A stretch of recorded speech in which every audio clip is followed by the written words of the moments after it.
छत्रपती आज तुम्हाला एक प्रयोग करून दाखवणार आहे आणि प्रयोगासाठी लागणारं साहित्य आहे प्लास्टिक ट्रान्सपरंट शीट, ड्रॉपर आणि वॉटर, एक लिहिलेला कागद. छत्रपतीने घेतलेला आहे मॅप. आता छत्रपती तुम्हाला प्रयोग करून दाखवणार. ट्रान्सपरंट शीट त्यांनी एका नावावर ठेवली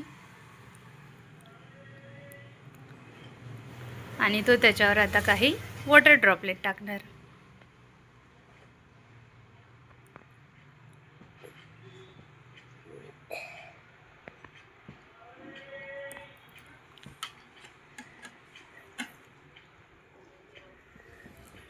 बघा, वॉटर तर मॅग्निफाईंग ग्लासचं काम करत आहे. असं काम का बरं झालं माहिती आहे? जे लाईट ट्रान्सपरंट शीटवर पडले तर रिफ्लेक्ट होत आहे, म्हणून वॉटर मॅग्निफाईंग ग्लासचं काम करत आहे. हा छोटासा प्रयोग तुम्हीही घरी नक्की करून बघा.